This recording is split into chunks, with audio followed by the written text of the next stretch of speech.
ये है चंदनपुर का हरा भरा खुला खेत। दूर दूर तक फैली हरियाली, ठंडी हवाएं और खेत की खूबसूरती देखकर आपको लग रहा होगा कि यहाँ सिर्फ शांति ही शांति होगी, लेकिन ऐसा नहीं है। यहाँ रहने वाली 4 बहुओं के बीच किसी न किसी बात पर नोकझोंक, तकरार और छोटी छोटी महाभारत होती रहती है। आखिर आज किस बात पर छिड़ेगा नया बवाल, आइए देखते हैं। सब कुछ इस मनोज की वजह से हुआ है। जिस दिन से इस लड़की के कदम हमारे घर पर पड़े हैं, हमारा सब कुछ बर्बाद हो गया है। गर्मी का दिन है और खेत में लू चल रही है। खेत के बीच में एक मिट्टी का चूल्हा बना हुआ है। नेहा आग जलाने के लिए फूंकनी से चूल्हे में बार बार फूंक मार रही है। धुएं की वजह से उसकी आंखें लाल हो रही हैं। वहीं पल्लवी पसीने से तरबतर होकर आटा गूंथ रही है। सुमन पत्थर पर बैठकर सब्जियां काट रही है और मोना खेत से सब्जियां तोड़ रही है। हाँ दीदी, आप बिल्कुल सही कह रही हो। कहाँ हम पहले अपने उस करोड़ों के घर में एसी की हवा में मजे से अपनी रसोई करते थे, और आज देखो तो इस चिलचिलाती धूप में खुले आसमान के नीचे रसोई करनी पड़ रही है। सही कहा दीदी आपने, धूप से तो मेरा पूरा शरीर जल रहा है। ये सब इस मोना के अशुभ कदमों का नतीजा है। अपनी जेठानियों की बातें सुनकर मोना की आंखों में आंसू आ जाते हैं। तुम तीनों अपनी इस कड़वी जुबान को बंद रखो। हमारे साथ जो कुछ भी हुआ है उसमें उस बेचारी बहू की क्या गलती है? होनी को कौन टाल सकता है? तुम लोग बात बात पर इसे मनहूस कहना बंद करो। मालती से डांट खाकर तीनों बहू चुप हो जाती हैं। आखिर ऐसा क्या हुआ कि करोड़ों के घर में रहने वाली बहुएं खुले खेत में रसोई कर रही थी? मोना की तीनों जेठानियां अपनी देवरानी को अपनी बर्बादी का जिम्मेदार क्यों मान रही थी? आइए ये जानने के लिए कहानी के कुछ पन्ने पीछे पलटते हैं। भाई वाह, इतनी भयंकर गर्मी में इस एसी वाले रसोई घर में खाना बनाने का तो अपना ही एक अलग मजा है। बाहर की गर्मी का तो यहाँ एहसास तक नहीं होता। हाँ दीदी, कितनी ठंडक है यहाँ। वरना याद है पहले जब हम उस पुराने घर में थे तो रात में गर्मी में रोटी बनाते बनाते पसीने से भीग जाते थे। वो भी क्या दिन थे। अच्छा हुआ जो ससुर जी ने ये नया घर खरीद लिया। नेहा, पल्लवी और सुमन अपने शानदार एसी वाली रसोई में एसी की ठंडी हवा खाते हुए दोपहर का खाना बना रही थी और आपस में बातें कर रही थी। दीदी, खाना तो बन गया है, चलिए डाइनिंग टेबल पर खाना सजा देते हैं, सबको भूख लगी होगी। नेहा, पल्लवी और सुमन तीनों मिलकर रसोई से सारा खाना ले जाकर डाइनिंग टेबल पर रखती हैं और परिवार वाले डाइनिंग टेबल पर बैठते हैं। सभी खाना खाना शुरू करते हैं। तभी दरवाजे की घंटी बजती है। पल्लवी खाना छोड़कर दरवाजा खोलने के लिए जाती है और देखती है कि दरवाजे पर उनकी पड़ोसन पायल खड़ी है। नमस्ते भाभी जी, वो दरअसल मेरे घर में मेहमान आ गए हैं और चीनी बिल्कुल खत्म हो गई है। क्या आप थोड़ी सी चीनी दे सकती हैं? मैं शाम को लाकर वापस कर दूंगी। पायल को देखकर तीनों बहू का मुंह बन जाता है। सुमन और नेहा डाइनिंग टेबल पर बैठे बैठे ही चुगली शुरू कर देती हैं। तुम रुको, मैं चीनी लेकर आती हूँ। लो दीदी, ये फिर से कुछ मांगने के लिए आ गई। हर दूसरे दिन इसके घर में कुछ ना कुछ खत्म हो जाता है, कभी चाय पत्ती तो कभी चीनी। मुझे तो लगता है कि ये हमारे घर की एसी की हवा खाने बाहर ढूंढ कर आती है। जब देखो मुंह उठाकर चली आती है। सुमन और नेहा की बातें पायल को साफ सुनाई दे रही थी। उनकी बातें सुनकर पायल को बहुत बुरा लगता है। उसकी आंखों में आंसू आ जाते हैं। पल्लवी भी चीनी लेकर आ जाती है। लो पकड़ो अपनी चीनी और जाओ यहाँ से। पायल उदास होकर मुड़ जाती है। और कितना घमंड है इन लोगों को अपनी इस अमीरी पर। कल को अगर इनका दिन फिर गया तो क्या करेंगे ये?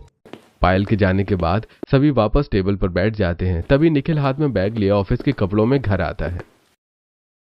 अरे निखिल, आज तू ऑफिस से इतनी जल्दी आ गया, क्या बात है? पिताजी, मुझे आपसे कुछ जरूरी बात कहनी है।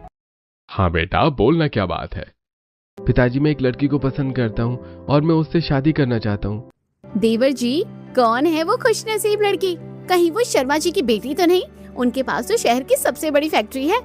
मुझे पक्का यकीन है वो आपकी दोस्त काजल होगी, हमेशा आपके साथ कार में घूमती है। नहीं भाभी, न वो शर्मा जी की बेटी है और न ही काजल है। उसका नाम मोना है और वो मेरे साथ कॉलेज में पढ़ती थी। उसका फैमिली बैकग्राउंड क्या है देवर जी?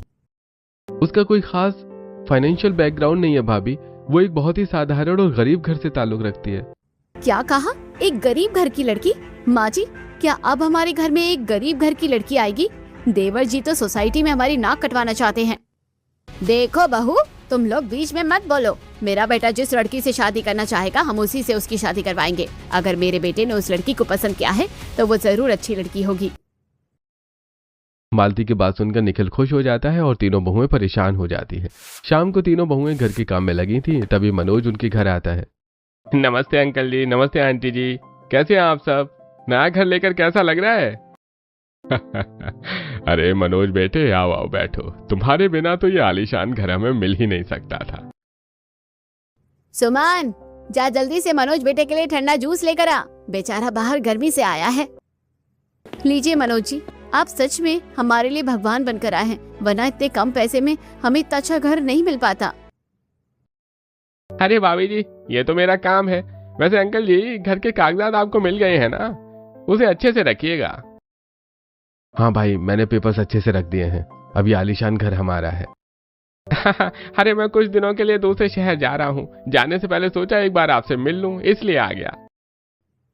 अच्छा किया बेटा, तुम आ गए। अब जब आ ही गए हो तो डिनर करके ही जाना। अच्छा ठीक है आंटी जी, आप इतने प्यार से बोल रही हैं तो आपको मना कैसे कर सकता हूँ। तीनों बहुएं मिलकर मनोज की खातिरदारी करने के लिए डिनर में बिरयानी बनाती हैं।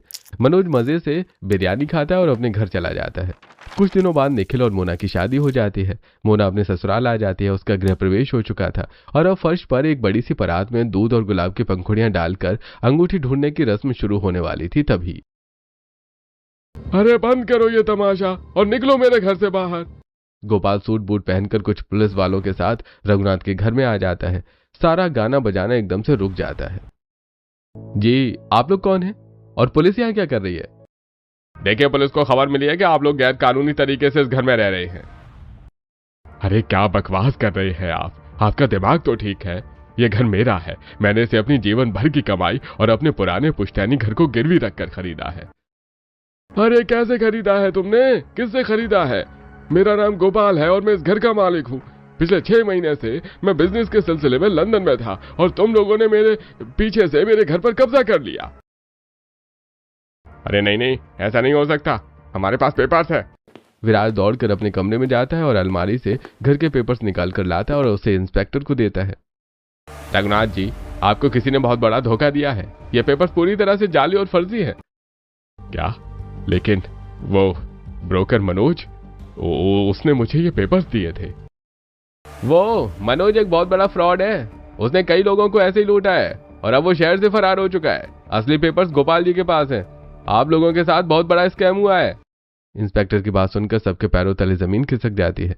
मालती बेसुध होकर सोफे पर धम्म से बैठ जाती है। देखिए रघुनाथ जी, आप लोग अभी के अभी बिना कोई सामान लिए इस घर को खाली कर दीजिए। लेकिन सर, हम लोग कहाँ जाएंगे? ये तो आपको सोचना पड़ेगा। अभी तो आप लोग गैर कानूनी तरीके से दूसरे के घर में रह रहे हैं। इसके लिए आपको जेल भी हो सकती है या फिर आपको 5 लाख रुपए का जुर्माना भरना पड़ेगा। अरे सर, हम तो बर्बाद हो गए। मैंने इस घर को खरीदने के लिए बैंक से जो भारी भरकम लोन लिया था, वो सारा पैसा मैंने मनोज को दे दिया।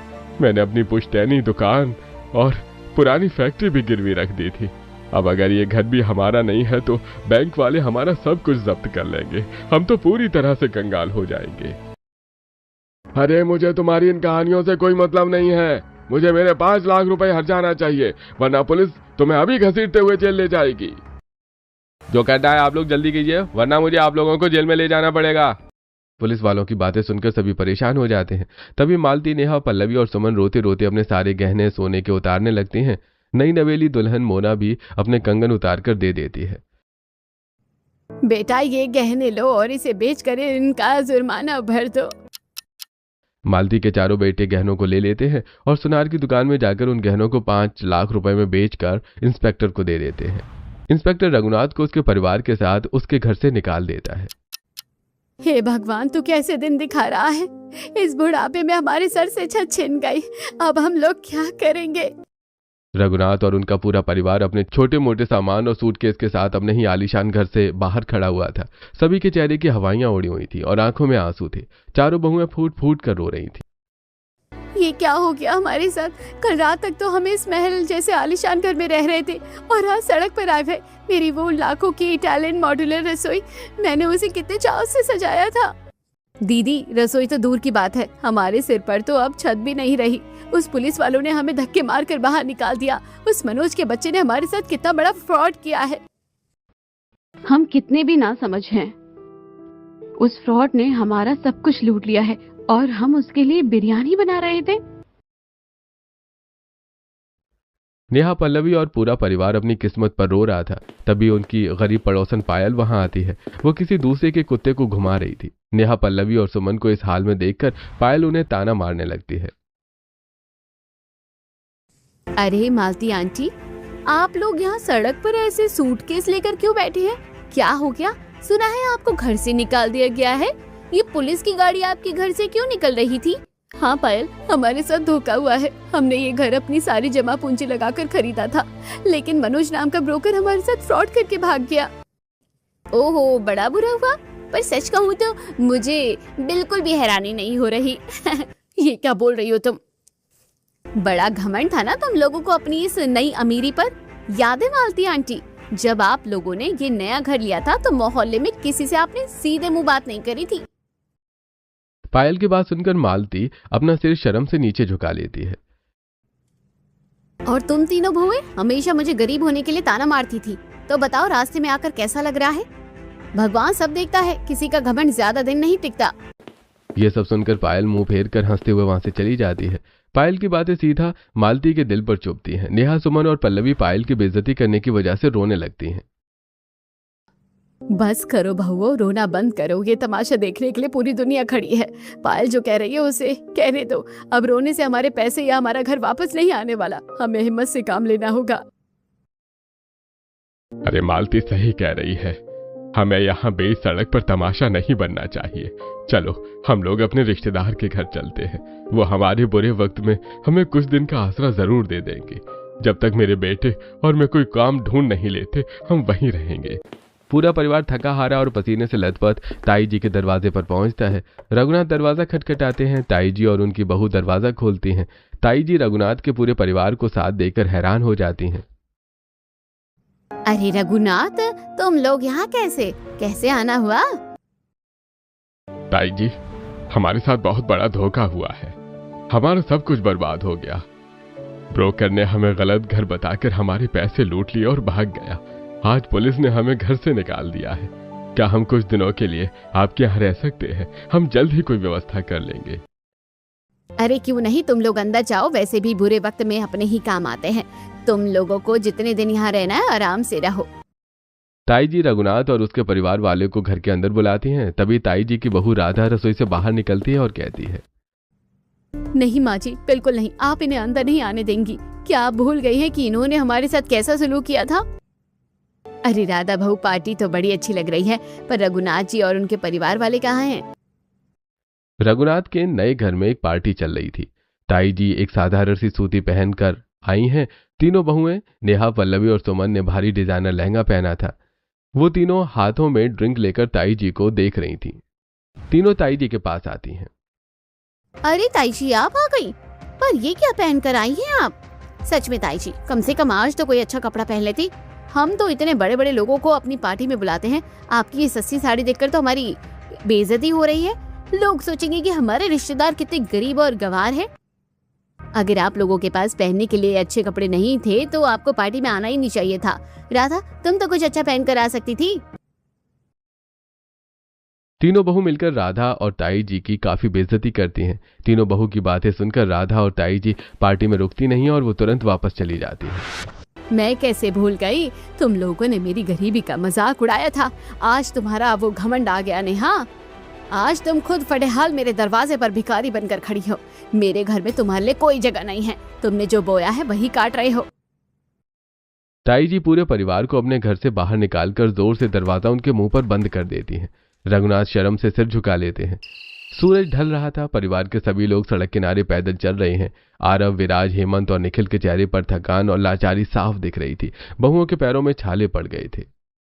ससुर जी, हम लोग कब तक ऐसे चलते रहेंगे? अब तो रात होने वाली है। क्या हम रात भर सड़क पर ही भटकते रहेंगे? भूख की वजह से मेरे पेट में दर्द हो रहा है। अगर मैं अब एक भी कदम चलूंगी तो बेहोश हो जाऊंगी। रुको, मेरे पास एक जगह है। हमारे पास सब कुछ खत्म हो गया है, लेकिन गांव के बाहरी इलाके में हमारा एक बहुत पुराना खेत है। मालती, तुम्हें याद है तुम्हारे पिताजी ने तुम्हें शादी के वक्त दिया था? हाँ मुझे याद है, पर वहाँ तो गांव के गरीब किसान खेती करते हैं ना, और वहाँ दूर दूर तक कुछ नहीं है। किसने कहा वहां कुछ नहीं है? खेत के बीचों बीच मिट्टी का घर बना हुआ है। मेरे सामने किसानों ने वो घर बनाया था ताकि वो वहां रहकर खेत में काम कर सके, लेकिन अभी उस घर में कोई नहीं रह रहा है। पिताजी, आप कहीं उसे घर के रहने के बारे में तो नहीं सोच रहे हैं? निखिल बेटा, मैं वहीं रहने का सोच रहा हूँ। कोई दूसरा घर रेंट पर लेने के लिए भी हमारे पास पैसा नहीं है। उस खेत वाले घर की हालत खस्ता होगी, लेकिन कम से कम हमारे पास सिर छुपाने के लिए एक छत तो होगी। खेत में मिट्टी का घर? पिताजी, हम वहाँ कैसे रहेंगे? वहाँ तो सांप, बिच्छू और कीड़े मकोड़े होंगे। मैं तो डर के मारे मर ही जाऊंगी। दीदी, अब हमारे पास नखरे करने का समय नहीं है। ऐसे सड़क पर रहने से लाख गुना बेहतर है वो मिट्टी का घर है। चलिए ससुर जी, हम लोग वहीं चलते हैं। मोना, तुम्हें आदत होगी गरीबों की तरह मिट्टी में रहने की। हम लोग अमीर घर से हैं, समझी? तुम तीनों की अमीरी के घमंड दिखाने की वजह से ताई जी ने हमें अपने घर में जगह नहीं दी। अब तुम तीनों चुप कर और जहाँ तुम्हारे ससुर जी कह रहे हैं वहाँ चलो। रघुनाथ अपने परिवार को लेकर खेत वाले घर में जाते हैं। खेत पहुंचते पहुंचते अंधेरा हो जाता है। सभी लोग अपने मोबाइल में टॉर्च जलाकर खेत वाले घर तक पहुंचते हैं। घर की छत जगह जगह से टूटी हुई थी, दीवारों की मिट्टी झड़ गई थी, अंदर बहुत धूल, मकड़ी का जाल और सूखा भूसा पड़ा था। चारों बहुएं नाक पर पल्लू रखकर अंदर जाती हैं। बाप रे, यहाँ तो कितनी धूल है। लगता है सदियों से यहाँ कोई नहीं आया। पल्लवी की बात सुनकर मोना झट से घर के बाहर जाती है और घर के बाहर पड़े पुआल लेकर घर के अंदर आती है। दीदी, हम लोग इस पुआल से घर को साफ कर लेते हैं। चारों बहू नाक में पल्लू रखकर पुआल से घर को साफ करती हैं और फिर पूरा परिवार घर में आकर बैठ जाता है। आज रात के लिए हमें यहीं जमीन पर सोना होगा। मुझे बहुत तेज भूख लगी है। सुबह से आपने कुछ नहीं खाया और यहाँ तो रसोई भी नहीं है। मॉड्यूलर किचन तो छोड़ो, यहाँ तो एक गैस का चूल्हा तक नहीं है। आप लोग चिंता मत कीजिए। मैंने बचपन में अपनी नानी को गांव में मिट्टी का चूल्हा बनाते हुए और खाना पकाते हुए देखा है। हम यहाँ अपनी रसोई खुद बनाएंगे। मिट्टी का चूल्हा? मोना, हमें तो गैस का नोब घुमाने की आदत है। हम मिट्टी का चूल्हा कैसे बनाएंगे? मोना सही कह रही है। अब हमें इन हालातों से समझौता करना ही होगा। कल सुबह होते ही तुम सब मिलकर अपनी रसोई बनाओगे। आज रात तो हमें भूखा ही सोना पड़ेगा। मालती और उसका पूरा परिवार खेत वाले घर में भूखा सो जाता है। अगले दिन सूरज की किरणें खेत पर पड़ती हैं। चारों बहुएं सुबह जल्दी उठ जाती हैं। वो अपने महंगे कपड़े बदल कर साधारण साड़ियां पहन लेती हैं और कमर कस कर तैयार हो जाती हैं। खेत में हर तरफ सब्जियों के पौधे थे। मोना फावड़े से खेत के एक कोने से मिट्टी खोदती है। पल्लवी दीदी, आप कुएं से थोड़ा पानी और ले आइए। सुमन दीदी, आप खेत में पड़े कुछ मजबूत ईंटें या पत्थर ढूंढ कर लाइए। हम अपनी रसोई खुले खेत में करेंगे क्योंकि घर के अंदर जगह नहीं है। मोना, खाना बनाने के लिए बर्तन चाहिए होते हैं और हमारे पास कोई बर्तन नहीं है। बर्तन कहाँ से आएंगे? दीदी, हम अपने बर्तन खुद बनाएंगे।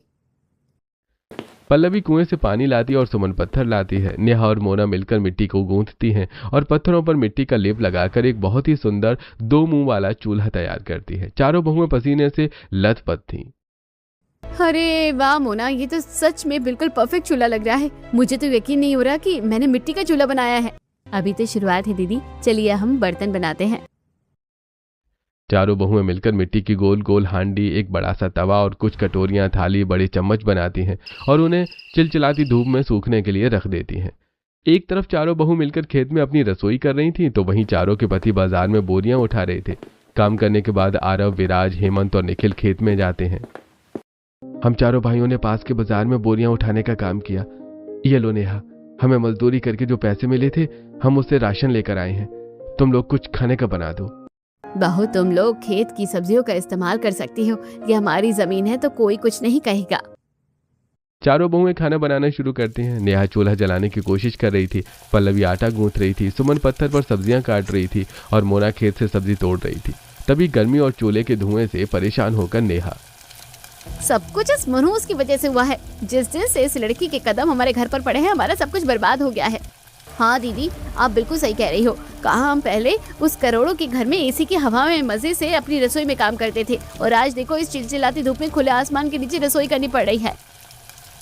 सही कहा दीदी आपने, धूप में तो मेरा शरीर जल रहा है। ये सब इस मोना के अशुभ कदमों का नतीजा है। अपनी जेठानियों की बात सुनकर मोना रोने लगती है। तभी मालती अपनी तीनों बहू को डांटती है। तुम तीनों अपनी कड़वी जुबान बंद रखो। हमारे साथ जो कुछ भी हुआ है उसमें उस बेचारी बहू की क्या गलती है? होनी को कौन टाल सकता है? तुम लोग बात बात पर इसे दोष लगाना और मनहूस कहना बंद करो। मालती से डांट सुनने के बाद तीनों चुप हो जाती हैं। मोना चूल्हा जलाने में नेहा की मदद करती है। फिर चारों बहुएं मिलकर खुले खेत में अपनी रसोई करती हैं और अपने घर वालों को खाना बनाकर खिलाती हैं। इतने सालों बाद चूल्हे का बना खाकर बड़ा अच्छा लग रहा है। भूखे होने की वजह से परिवार वाले पेट भर के खाना खाते हैं। ऐसे दिन गुजरते हैं। अब चारों बहू अपने खेत वाली रसोई में ही खाना बनाने लगी थी। एक दिन जब चारों सुबह सुबह खेत में खाना बना रही थी, तभी नेहा पत्ता गोभी की सब्जी बनाने के लिए खेत से पत्ता गोभी तोड़ने जाती है। वो जैसी पत्ता गोभी पकड़ती है, केंचुआ उसके हाथ में चढ़ जाता है। छी छी छी छी छी, मेरे हाथ में केंचुआ चढ़ गया है। मुझे नहीं बनाना कोई सब्जी। भैंस की आंख, इस खुले खेत में रसोई करने की वजह से धूप सीधे पीठ पर पड़ रही है। मेरा पूरा पीठ जल रहा है। मैं भी यहाँ खाना नहीं बनाऊंगी, धूप से मेरे पैर जल रहे हैं। तीनों बहू सिर पर पल्लू रखकर घर के अंदर चली जाती हैं, लेकिन मोना खेत से पत्ता गोभी तोड़ कर लाती है और धूप में ही पसीने में तरबतर होकर अपने घर वालों के लिए खाना बनाती है। मोना को खाना बनाते देखकर ये लड़की हम लोगों के लिए कितना कुछ कर रही है। मैंने इसे समझने में गलती कर दी। मुझे इसे मनुष्य नहीं कहना चाहिए था। धीरे धीरे मोना को लेकर तीनों बहुओं की सोच बदलती है।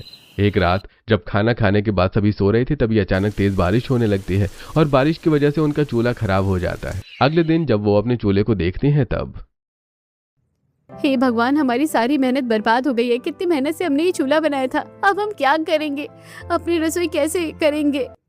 सुमन दीदी, आप रोइए मत। अब हम लोग सिर्फ चूल्हा नहीं बल्कि अपनी रसोई बनाएंगे।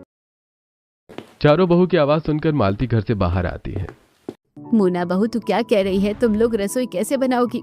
सब हो जाएगा माँ जी, बस मुझे आप लोगों की मदद चाहिए। मोना बताओ हमें क्या करना है, हम तुम्हारे साथ हैं। नेहा दीदी आप कुएं से पानी लेकर आइए। पल्लवी दीदी आप गाय का गोबर लेकर आइए। सुमन दीदी आप भूसा लेकर आइए। तब तक मैं यहाँ गड्ढा खोदती हूँ। चारों बहुएं काम पर लग जाती हैं। नेहा कुएं से पानी निकालती है, पल्लवी पास के खेत में जाकर गाय का गोबर उठाती है। यक, कितना गंदा है ये। मुझे अपने सुंदर हाथ इस गोबर में डालने पड़ेंगे। पल्लवी गंदी से शक्ल बनाकर गोबर को उठाकर लाती है और सुमन भूसा लेकर आती है। मोना ने खेत के किनारे खुद से एक गड्ढा खोद लिया था। आप लोग भूसा, पानी और गोबर इस गड्ढे में डाल दीजिए। मोना के कहने पर तीनों भूसा, पानी, गोबर गड्ढे में डाल देती हैं और फिर मोना उसमें मिट्टी डालकर अपनी साड़ी को घुटने तक ऊपर करके गड्ढे में उतर जाती है। उसको देखकर बाकी की तीनों बहुएं भी गड्ढे में उतर जाती हैं और चारों अपने पैरों से कुचल कुचल कर एक मजबूत गोला तैयार करती हैं। तभी पास की सड़क से गांव की कुछ औरतें और उनकी पुरानी पड़ोसन पायल, जो किसी काम से उधर आई थी, वो चारों बहुओं को वहां देख लेती हैं। अरे देखो देखो गाँव वालों, शहर की मेम साहब आज कीचड़ में लोटपोट हो रही है। इनकी तो शक्लें पहचानने में भी नहीं आ रही है। मैं अभी इसकी जुबान खींचती हूँ। रुक जा पल्लवी, इन पर अपना समय बर्बाद मत कर। चारों बहुएं अपने काम में लगी रहती हैं। थोड़ी देर मजाक उड़ाने के बाद पायल वहां से चली जाती है। फिर चारों बहुएं मिलकर मिट्टी का बड़ा बड़ा गोला तैयार करती हैं और फिर उसे एक के ऊपर एक रखकर मिट्टी की दीवार बनाती हैं। उनके पति बांस और पुआल लाते हैं। जब तक तुम चारों रसोई की दीवार बना रही हो, हम लोग छज्जा तैयार कर लेते हैं। चारों बहुएं मिलकर 3 तरफ की दीवार बनाती हैं और एक तरफ खुला रखती हैं। उनके पति मजबूत और सुंदर छज्जा तैयार कर लेते हैं और उसे रसोई की छत पर लगा देते हैं। रसोई के साथ साथ चारों मिलकर अपना बड़ा सा चूल्हा बना लेती हैं। दीदी देखिए, खुले खेत में इन सब्जियों के बीच हमारी रसोई कितनी सुंदर और हरी भरी लग रही है। यहाँ खाना बनाने में तो कोई दिक्कत नहीं होगी। अरे वो तो खाना बनाने के बाद ही पता चलेगा। तुम लोग खाना बना दो, हमें बड़ी भूख लगी है। चारों बहुएं अपनी खुली खेत वाली नई रसोई में खाना बनाने लगती हैं, लेकिन कड़ी धूप की वजह से छज्जा गर्म हो जाता है और रसोई के अंदर तीनों बहू को गर्मी लगने लगती है। उफ, कितनी गर्मी लग रही है। मेरी तो हालत खराब हो गई है। मुझे लगा था मिट्टी की रसोई में खाना बनाने में गर्मी कम लगेगी, पर छज्जा तो धूप से गर्म हो गया है। चारों बहुएं गर्मी में जैसे तैसे खाना बनाती हैं और अपने परिवार वालों को खिलाती हैं। मोना घर के बाहर बैठकर खेत को देख रही थी, तभी उसे एक आइडिया आता है। अगर मैं रसोई के ऊपर कद्दू की बेलें लगा दूं तो हमारे रसोई का छज्जा गर्म नहीं होगा, और हमारी रसोई के आसपास कितनी जगह भी खाली है। यहाँ हम कुछ और सब्जियों के पौधे भी लगा सकते हैं। दिमाग की घंटी बजने के साथ मोना अपना आइडिया नेहा, पल्लवी और सुमन को बताती है। चारों बहुएं अगले ही दिन कद्दू की बेल लेती हैं और उसे अपने रसोई के छज्जे पर लगा देती हैं। उनकी रसोई कद्दू की बेलों और पत्तों से ढक गई थी। फिर वो चारों अपनी रसोई के पास फावड़े से गड्ढा खोदकर क्यारियां बनानी शुरू कर देती हैं और उसमें धनिया, पुदीना, पालक, हरी मिर्च के बीज बो देती हैं। मोना, हमने तो खुले खेत में अपनी हरी भरी रसोई बना ली है। चलो अब खाना बना लेते हैं। दोपहर का खाना भी तो बनाना है। चारों बहू मिलकर अपनी खेत वाली रसोई में खाना बनाती हैं। कद्दू की बेलों की वजह से छज्जा गर्म नहीं होता और वो आराम से खाना बना पाती हैं। खाना बनाने के बाद चारों जब अपने ससुराल वालों को खाना देती हैं तब, अरे वाह, आज तो खाना बड़ा ही टेस्टी लग रहा है और गर्मा गर्म खाना खाकर तो मजा आ गया। अरे हाँ भाई अब हमें खाना सीधा खेत से प्लेट में जो मिल रहा है। आरव की बात सुनकर सभी हंसने लगते हैं। ऐसे ही दिन गुजरते हैं। चारों बहुएं अपने रसोई के सामने लगाए सब्जियों के पौधों में और पूरे खेत में सुबह शाम पानी डालती हैं, जिससे कुछ ही दिनों में उसमें हरा धनिया, पुदीना, बैंगन, मिर्च उग जाता है। अरे वाह, तुम चारों की मेहनत रंग लाई। तुमने खुले खेत में अपनी हरी भरी रसोई बना ली। इन छोटे छोटे सब्जियों के पौधों की वजह से तुम्हारी रसोई और भी सुंदर लग रही है। अपनी सास से तारीफ सुनकर चारों बहू काफी खुश हो जाती हैं और ऐसे ही दिन बीतते हैं। एक दिन पल्लवी और नेहा फोन में वीडियो देख रही थी, तभी उनकी नजर एक वीडियो पर पड़ती है जहां लोग गर्मी में शहर के भीड़ भाड़ से दूर एंजॉय करने के लिए गांव में आ रहे थे। अरे सुमन, मोना, देखो लोग पागल हो गए हैं। हम लोग मजबूरी में खुले खेत में अपनी रसोई और घर बसा रहे हैं, लेकिन लोग मजे करने के लिए खेतों में आ रहे हैं। नेहा की बात सुनकर मोना के दिमाग में एक बहुत ही बढ़िया जबरदस्त आइडिया आता है। नेहा दीदी, अगर ऐसी बात है तो क्यों ना हम इसका फायदा उठाएं और खुली रसोई को एक देसी रेस्टोरेंट में बदल दे। हमारे पास खेत है, ताजी सब्जियां हैं और हमारे खाने में हाथ में भी स्वाद है। आइडिया तो अच्छा है मोना, पर रेस्टोरेंट खोलने के लिए पैसे भी तो चाहिए। लोगों के बैठने के लिए टेबल, कुर्सी, सजावट का सामान, ये सब कहाँ से लाएंगे? पैसों की क्या जरूरत है पल्लवी दीदी? भूल गई, मैंने शादी से पहले इंटीरियर डिजाइनिंग का कोर्स किया था। हम मिट्टी से ही सब कुछ बनाएंगे। हमारी थीम होगी बिल्कुल देसी। चलिए चलकर काम शुरू करते हैं। चारों बहुएं मिलकर खेत के एक बड़े हिस्से को साफ करती हैं। फिर वो मिट्टी, गोबर और भूसे के मिश्रण से जमीन से ही जुड़ी हुई बड़ी बड़ी गोल मेजें और बैठने के लिए सुंदर टेबल बनाती हैं। सुमन डिजाइनिंग का हुनर दिखाकर टेबल मेज पर डिजाइन बनाती है। हमारे खेत में एक झूला होगा तो ये बहुत सुंदर लगेगा। सुमन का आइडिया सभी को पसंद आता है और फिर चारों एक बड़े नीम के पेड़ की मजबूत डाल पर मोटी रस्सी से एक मोटी लकड़ी बांधकर एक बहुत ही खूबसूरत झूला तैयार करती हैं। रघुनाथ बांस की खपच्चियों से एक सुंदर सा गेट बनाते हैं। उस गेट के ऊपर एक बड़ा सा लकड़ी का बोर्ड लगाया जाता है जिस पर बड़े अक्षरों में लिखा होता है, खुले खेत में चार बहू की हरी भरी रसोई। हमने अपना रेस्टोरेंट तो बना लिया है, पर यहाँ लोग आएंगे भी या नहीं? मोना, तुम चिंता मत करो, हमने कोशिश की है, देखना सब कुछ अच्छा होगा। कुछ दिन बाद शहर से लॉन्ग ड्राइव पर निकले कुछ लड़के लड़कियां उस रास्ते से गुजरते हैं। गेट और अंदर की खूबसूरत सजावट देखकर वो अपनी कार रोक लेते हैं। Wow guys, look at this place. ये जगह इतनी एस्थेटिक और खूबसूरत है, बिल्कुल ऑथेंटिक विलेज वाइब आ रही है। चलो अंदर चलते हैं। वो लोग अंदर आते हैं और मिट्टी के स्टूल पर बैठते हैं। मोना और पल्लवी उन्हें सरसों का साग, मक्के की रोटी और घर का बना सफेद मक्खन परोसती हैं। रानी अपने फोन से उस जगह का एक वीडियो रिकॉर्ड करने लगती है। हे गाइस, आज मुझे शहर की भीड़ भाड़ से दूर एक हिडन जेम मिला है। अगर आपको असली सुकून, मिट्टी की खुशबू और दुनिया का सबसे टेस्टी ऑर्गेनिक खाना चाहिए तो इस हरी भरी रसोई में जरूर आइए। यहाँ का खाना ये चार बहुत ही सुंदर प्यारी महिलाएं बिल्कुल ताजी सब्जियों से मिट्टी के चूल्हे पर बनाती है। Must visit. रानी उस वीडियो को सोशल मीडिया पर पोस्ट कर देती है। देखते ही देखते वो वीडियो रातों रात वायरल हो जाता है। अगले दिन से खेत के बाहर कारों की लंबी लाइन लग जाती है। मोना, देख रही हो हमारे रेस्टोरेंट में कितने सारे लोग आए हुए हैं। शहर से आए लोग मिट्टी के टेबल पर बैठकर खुश होते हैं। खुला खेत का नज़ारा उन्हें बहुत अच्छा लगता है। शाम के वक्त बच्चा झूल रहे होते हैं। पल्लवी, मोना और सुमन रसोई में खाना बना रही हैं। नेहा खेत से सब्जी तोड़कर रसोई में ला रही है। मालती गल्ले पर बैठकर पैसे गिन रही है और चारों बेटे लोगों को खाना खिला रहे हैं और रघुनाथ उन्हें खेत से जुड़ी बातें बता रहे हैं। माता जी, आपकी बहुओं के हाथों में तो जादू है। ऐसा खाना हमने कभी नहीं खाया और ये जगह सच में बहुत सुंदर है। यहाँ आकर मुझे अच्छा लगा। तो बेटी, अगली बार फिर से आना और अपने दोस्तों को भी हमारे रेस्टोरेंट के बारे में बताना। पूरा परिवार रेस्टोरेंट को चलाने के लिए बहुत मेहनत करता है। बहुओं की मेहनत रंग लाती है और उनकी कमाई दिन दोगुनी और रात चौगुनी होने लगती है। कुछ महीनों में ही वो इतने पैसे कमा लेते हैं कि वो अपना 3 मंजिला घर खरीद लेते हैं। पूरा परिवार हॉल में सोफे पर बैठा है। घर के कागजात टेबल पर रखे हैं। ससुर जी, इस बार घर के कागजात अच्छे से चेक कर लिए ना, कहीं फिर से कोई ब्रोकर हमें सड़क पर ना ला दे। हाँ बेटा, इस बार मैंने 1-2 नहीं बल्कि शहर के 5 सबसे बड़े वकीलों से ये कागजात चेक करवाए हैं। अब कोई भी माई का लाल हमें धोखा नहीं दे सकता। सब लोग एक साथ जोर जोर से हंसने लगते हैं। माहौल बहुत ही खुशनुमा हो जाता है। Hello everyone, welcome back to my channel daily job रास्ता अपडेट। आज का नया जॉब अपडेट है हाई कोर्ट ऑफ बिलासपुर यानी कि छत्तीसगढ़ उच्च न्यायालय बिलासपुर के अंतर्गत 3rd और 4th ग्रेड के टोटल 58 पदों पर भर्ती का नया नोटिफिकेशन जारी किया गया है। जैसे कि आप ऑफिशियल नोटिफिकेशन की स्क्रीन पर देख पा रहे हैं, यह जो भर्ती का विज्ञापन है 9 जुलाई 2026 को जारी किया गया है। साथ ही बात करें आवेदन के लास्ट डेट का तो 10 अगस्त 2026 को शाम 5 बजे तक आवेदन के लिए आपको टाइम दिया गया है। तो चलिए जानते हैं कौन कौन से पोस्ट है, क्वालिफिकेशन क्या है, सैलरी डिटेल क्या होने वाला है, साथ ही अप्लाई करने के लिए आपका एज लिमिट क्या होनी चाहिए। इन सारी चीज़ों को हम एक ही वीडियो में डिस्कशन करने वाले हैं, तो वीडियो के लास्ट तक बने रहिए। चलिए वीडियो स्टार्ट करते हैं। तो ध्यान देंगे, हाई कोर्ट ऑफ बिलासपुर ने 3 कैटेगरी में पोस्ट जारी किए हैं, जैसे कि स्टाफ कार, ड्राइवर, लिफ्टमैन और आकस्मिक निधि से वेतन पाने वाले कर्मचारी, जैसे सफाई कर्मचारी, कुक, माली एवं अन्य जो पद हैं। इसी प्रकार टोटल 58 पद जारी किए गए हैं। तो चलिए जानते हैं कैटेगरी वाइज पोस्ट का डिटेल। तो पहला है स्टाफ कार ड्राइवर का पोस्ट, जिसके लिए आपका सैलरी लेवल 4 के अकॉर्डिंग 19,500 से 62,000 तक होगा। साथ ही इसमें टोटल 17 पद पर भर्ती किया जा रहा है। अब 17 पदों में से कैटेगरी वाइज पोस्ट का डिटेल देखें तो सभी श्रेणी में कितने कितने पद हैं। तो देखिए, अनारक्षित में 8 पद है, जिसमें से 2 पोस्ट फीमेल कैंडिडेट के लिए है। अनुसूचित जाति में 2 पोस्ट है।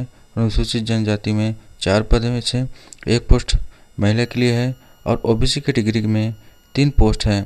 इस प्रकार टोटल 17 पद का डिटेल है और स्टाफ का ड्राइवर के 17 पदों में से 1 पोस्ट दिव्यांगजन के लिए रिजर्व किया गया है। अब बात करते हैं इस पोस्ट के लिए आपका क्वालिफिकेशन का। तो देखिए, स्टाफ का ड्राइवर की पोस्ट के लिए अभ्यर्थी को केवल 10वीं पास होना चाहिए। 10वीं पास के साथ valid transport commercial driving licence होना कंपलसरी है। क्लियर? तो ध्यान देंगे, कमर्शियल ड्राइविंग लाइसेंस का मतलब है भारी वाहन चलाने का, जैसे बस, ट्रक, इन सभी वाहन को चलाने का आपके पास कमर्शियल लाइसेंस होना चाहिए। साथ ही समस्त प्रकार के वाहन के चालन का अनुभव होना चाहिए और कुशल दक्ष मैकेनिक को प्राथमिकता दिया जाएगा। क्लियर? अब देखते हैं सेकंड नंबर पर है लिफ्टमैन का पोस्ट, जिसका टोटल पद 7 पद है। सैलरी दोनों पदों के लिए लेवल 4 के अनुसार 19,500 से 62,000 तक होने वाला है। और बात करें कैटेगरी वाइज पोस्ट की डिटेल का, तो अनारक्षित में 3 पोस्ट है। अनुसूचित जाति में 1, अनुसूचित जनजाति में 2 और अन्य पिछड़ा वर्ग में 1 पोस्ट है। इस प्रकार टोटल 7 पद है और 7 पोस्ट में 1 पोस्ट दिव्यांगजन के लिए रिजर्व किया गया है, यानी आरक्षित है। क्लियर? अब देखिए, इस पोस्ट के लिए आपका क्वालिफिकेशन केवल 12वीं पास होना चाहिए और 12वीं पास के साथ कंडीशन दिया गया है सेकंड नंबर के पॉइंट में ITI से वायरिंग इलेक्ट्रीशियन कार्य में प्रशिक्षित होना चाहिए और लिफ्ट संचालन का ज्ञान एवं अनुभव प्रमाण पत्र धारी कैंडिडेट को प्राथमिकता दिया जाएगा। क्लियर? अब बात करते हैं 3rd नंबर पर आकस्मिक निधि से वेतन पाने वाले कर्मचारी, जैसे क्या कार्य है। सफाई कर्मचारी, कुक, माली, चौकीदार, electrician, plumber, driver, pantry, staff, pump attendant, इन सभी का total 34 post Bilaspur high court ने जारी किया है। साथ ही कैटेगरी वाइज 34 पद का डिटेल देखें तो अनारक्षित में 17 पद है। 17 में से 5 पोस्ट फीमेल के लिए रिजर्व किया गया है। अनुसूचित जाति में 5 पोस्ट है, इसमें से 1 पोस्ट फीमेल के लिए है और अनुसूचित जनजाति में 7 पद है, जिसमें 2 पोस्ट फीमेल के लिए हैं और ओबीसी की कैटेगरी में 5 पोस्ट है, इसमें 1 पोस्ट महिला के लिए रिजर्व किया गया है। क्लियर? साथ ही बात करें हैंडीकैप्ड कैंडिडेट के लिए, यहाँ 34 में से 2 पोस्ट रिजर्व है, इस कैटेगरी के अंतर्गत है। क्लियर? बात करते हैं इस पोस्ट पर अप्लाई करने के लिए आपका क्वालिफिकेशन क्या होना चाहिए। तो देखिए, शैक्षणिक योग्यता में बोला गया है 8वीं कक्षा उत्तीर्ण यानी 8 पास कैंडिडेट आवेदन कर सकते हैं, लेकिन 8वीं से अधिक योग्यताधारी अभ्यर्थी के आवेदन पत्र पर विचार नहीं किया जाएगा। यह भी यहाँ क्लियर मेंशन किया गया है। देखिए, क्वालिफिकेशन की बात करें तो इससे पहले आकस्मिक निधि से वेतन पाने वाले कर्मचारी की भर्ती हाई कोर्ट ऑफ बिलासपुर के अंतर्गत किया गया था। अब बात करते हैं इस पोस्ट के सैलरी डिटेल का। कहीं पर पीडीएफ में मेंशन नहीं किया गया है। तो देखिए, इन पदों के लिए आपको 10 से 12,000 के बीच सैलरी दिया जाएगा। क्लियर? तो चलिए वीडियो में आगे बढ़ते हैं, जानते हैं नियम एवं शर्तों का डिटेल। तो देखिए, सेकंड नंबर के पॉइंट में बोला गया है छत्तीसगढ़ राज्य के मूल निवासी है उन्हें आरक्षण का लाभ दिया जाएगा। जैसे ST SC और OBC वर्ग के लिए आरक्षित पद केवल छत्तीसगढ़ के स्थानीय निवासी उम्मीदवार के लिए है। उसी प्रकार जो महिलाओं के लिए आरक्षित पद है वह केवल छत्तीसगढ़ के स्थानीय निवासी महिला उम्मीदवारों के लिए ही रिजर्व किया गया है। अब बात करते हैं आगे 6 नंबर के पॉइंट में। ऐसे दिव्यांग अभ्यर्थी जिनकी दिव्यांगता 40% से कम है उन्हें आरक्षित दिव्यांग पद के लिए विरुद्ध विचार नहीं किया जाएगा, उन्हें उनके संबंधित वर्ग में माना जाएगा। क्लियर? तो इसके संबंध में आपको सर्टिफिकेट प्रस्तुत करना होगा आवेदन के साथ। क्लियर? अब देखिए आगे 7 नंबर के पॉइंट में जो 4th ग्रेड के पोस्ट हैं आकस्मिक निधि से वेतन पाने वाले कर्मचारी के पद पर आवेदन करेंगे। उनके लिए बोला है शैक्षणिक योग्यता केवल 8वीं कक्षा उत्तीर्ण होने के संबंध में शपथ पत्र आवेदन के साथ प्रस्तुत करना होगा। तो कैसे प्रस्तुत करना है ध्यान से देखें। कंडीशन दिया गया है 1st नंबर के पॉइंट में जो सामान्य एवं अन्य पिछड़ा वर्ग के अभ्यर्थी है को शपथ पत्र निर्धारित प्रारूप में 10 या 10 से अधिक स्टाम्प पेपर जो सुविधा के अनुसार उपलब्ध हो, यानी कि 10 से अधिक का स्टैम्प पेपर नोटरी से सत्यापित करा के प्रस्तुत करना होगा कि आप केवल 8वीं पास है। क्लियर दोस्तों? और देखिए 2nd नंबर पर जो ST SC अभ्यर्थी है उन्हें शपथ पत्र पर निर्धारित प्रारूप में सादे कागज की नोटरी से सत्यापित करा के आवेदन के साथ प्रस्तुत करना होगा।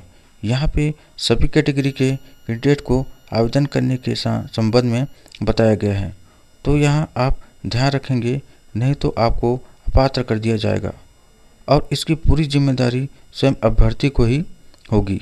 अब बढ़ते हैं आगे, जानते हैं अन्य शर्तों में दिया गया है। पहला पॉइंट, आवेदक भारतीय नागरिक होना चाहिए और दूसरा एज लिमिट के बारे में बोला गया है 1 जनवरी 2026 के डेट में 18 साल की आयु पूर्ण कर ली हो और 30 साल की आयु पूर्ण न की हो। साथ ही छत्तीसगढ़ के मूल निवासी अभ्यर्थी हैं, अधिकतम आयु सीमा 40 वर्ष होगा और सभी कैटेगरी में छूट का डिटेल दिया गया है और छूट के बाद अभ्यर्थी का एज लिमिट 45 साल से अधिक नहीं होनी चाहिए। क्लियर? देखिए आगे और भी नियम एवं शर्तें आवेदन के संबंध में दिया गया है, तो इसको एक बार आप जरूर पढ़ लेंगे। अब जानते हैं आवेदन की प्रक्रिया का डिटेल। तो ध्यान देंगे आवेदन कैसे करना है। तो 14 नंबर के पॉइंट में बोला गया है पूर्णतः भरे हुए हस्ताक्षरित आवेदन पत्र पर शैक्षणिक योग्यता तथा जन्म तिथि के प्रमाण पत्र के लिए जन्म प्रमाण पत्र, आयु प्रमाण पत्र या 8वीं की अंक सूची जिसमें आपका डेट ऑफ बर्थ मेंशन हो और वैध वाहन चालन लाइसेंस यानी कि valid transport commercial driving licence एवं ITI से वायरिंग इलेक्ट्रीशियन में प्रमाण पत्र, शैक्षणिक तथा तकनीकी प्रमाण पत्र जो विज्ञापित पदों के लिए लागू होता है और शपथ पत्र, जाति एवं अनुभव प्रमाण पत्र सहित बंद लिफाफे में जिस प्रकार स्पष्ट रूप से आवेदित पद का नाम, यानी आप जिस पद के लिए अप्लाई करेंगे जैसे स्टाफ कार ड्राइवर या लिफ्टमैन या आकस्मिक निधि से वेतन पाने वाले कर्मचारी के पद हेतु आवेदन पत्र लिखा हो और लिफाफे के बारे और विज्ञापन क्रमांक 4 से 226 तथा दिनांक का स्पष्ट रूप से उल्लेख हो। साथ ही रजिस्ट्रार जनरल छत्तीसगढ़ उच्च न्यायालय बोदरी बिलासपुर छत्तीसगढ़ और जो पिन कोड दिया गया है इसको लिखना बिल्कुल भी मत भूलिएगा। इतना सब फिल करने के बाद 10 अगस्त 2026 को शाम 5 बजे तक आपको ऑफलाइन यानी केवल स्पीड पोस्ट के माध्यम से करना होगा। क्लियर? सभी इंस्ट्रक्शन को फॉलो करते हुए आवेदन करिएगा। साथ ही बिना हस्ताक्षर के आवेदन स्वीकार नहीं किया जाएगा और डॉक्यूमेंट भी सेल्फ अटेस्टेड होना कंपलसरी है। क्लियर? ध्यान देंगे 21 नंबर के पॉइंट में। आवेदन की छटाई के बाद आवेदकों को रोल नंबर आवंटित किया जाएगा। आवंटित रोल नंबर नाम, पिता का नाम, पति का नाम एवं पता सहित सूची लिखित प्रायोगिक परीक्षा की तिथि, समय और स्थान की जानकारी छत्तीसगढ़ उच्च न्यायालय की वेबसाइट पर अपलोड की जाएगी, जहां से अभ्यर्थी चेक कर सकते हैं और वेबसाइट से डाउनलोड कर सकते हैं। अब बात करते हैं इन पदों का सिलेक्शन प्रोसेस कैसे होगा। तो देखिए, स्टाफ का ड्राइवर के पोस्ट के लिए 2 चरण में परीक्षा का आयोजन किया जाएगा। जैसे कि प्रथम चरण में 100 अंक का लिखित परीक्षा लिया जाएगा और द्वितीय चरण में 100 अंक का प्रायोगिक परीक्षा सभी पदों के लिए लिया जाएगा।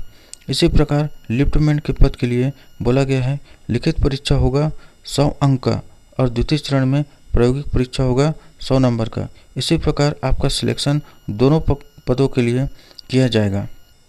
अब बात करते हैं थर्ड, जो आकस्मिक निधि से वेतन पाने वाले कर्मचारी का सिलेक्शन प्रोसेस है, इसके बारे में। तो देखिए, चयन संबंधित पद के अनुसार कौशल परीक्षा के माध्यम से किया जाएगा। इस पद हेतु प्रवीण सूची अभ्यर्थी के कौशल परीक्षा के प्राप्तांक के आधार पर किया जाएगा। यानी कि आवेदन करने के बाद अभ्यर्थी के कौशल परीक्षा के प्राप्तांकों के आधार पर मेरिट लिस्ट तैयार किया जाएगा। क्लियर। अब देखिए, आगे दिया है सभी पद के लिए अलग अलग एप्लीकेशन फॉर्म का फॉर्मेट, यानी कि स्टाफ कार ड्राइवर के पद के लिए आवेदन का प्रारूप अलग दिया गया है। लिफ्टमैन के लिए आवेदन का पत्र का प्रारूप अलग दिया गया है। साथ ही जो आकस्मिक निधि से वेतन पाने वाले कर्मचारी का आवेदन पत्र का प्रारूप है, उससे अलग दिया गया है, उसको अलग दिया गया है। यानी आप जिस पोस्ट के लिए अप्लाई करना चाहते हैं उसके अकॉर्डिंग एप्लीकेशन फॉर्म का फॉर्मेट आप हाई कोर्ट ऑफ बिलासपुर के वेबसाइट से डाउनलोड कर लीजिएगा, या लिंक के लिए आप वीडियो में कमेंट कर लीजिए, हम आपको लिंक प्रोवाइड करा देंगे। साथ ही योग्यता के संबंध में शपथ पत्र का प्रारूप भी दिया गया है, इसको फिल करना मत भूलिएगा। तो धन्यवाद, जुड़े रहिए ऐसे ही जॉब अपडेट के लिए। CG job update. धन्यवाद।